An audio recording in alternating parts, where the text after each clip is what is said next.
worries at all. So next up, we have got Deepak Chavda. Deepak is from St George Property Developers. Now, I'm sure even if you don't know the name, you'll be able to picture the sign. You'll always see them around town. The St George logo, it's really clear. And Deepak is the Employment Strategy Manager and has been with St George Developers for over 6 years. Deepak, over to you. Berkeley Group, as you know, we're a construction developer. We build mixed-use residential, commercial developments. We create parks and public spaces with great facilities where people love to live, and it benefits the communities. Now, Grand Union is our project which we're developing in Brent.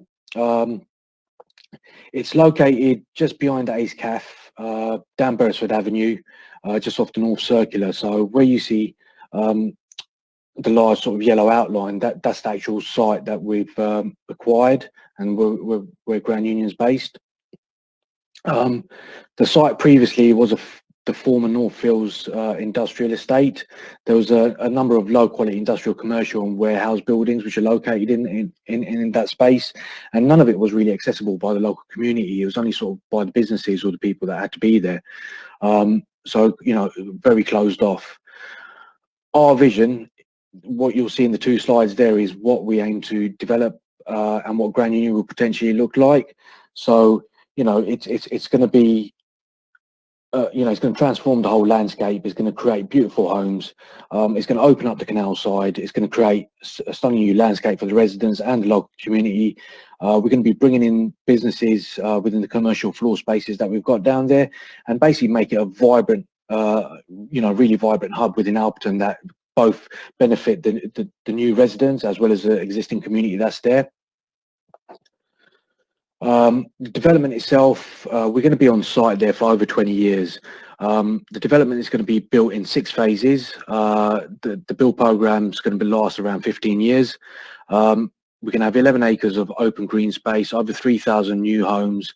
We're aiming to support over 200 apprenticeships on that development. We're going to have, the canal and riverside opened up to the public and residents. We're going to have 5,000 square foot of 5,000 square foot new community centre, which the local community down there can access.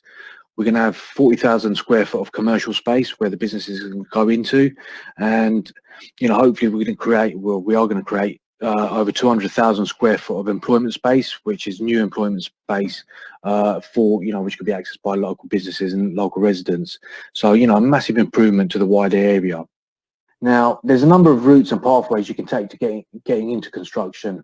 So I'm just going to touch on these briefly. So again, you're probably familiar with apprenticeships. Apprenticeships are made up of obviously working on site and then having that day release to attend college, or it could be done where you work on site for a month and then you get a block release, which is a week release to go to your training centre to do the training.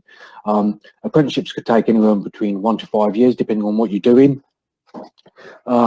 Key things with apprenticeships is, you still need to, even if you're doing a trade, you still need to have your maths and English. So you still need your GCSEs. If you don't have your GCSEs, I would encourage you to try and get your functional skills.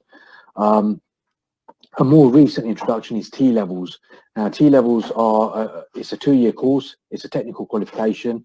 Once you complete your GCSEs, if you don't want to progress onto A-levels, you've got these T-levels which have been introduced, which is, again, in a college setting, they'll be linked up with 45 hours being spent within an industry placement.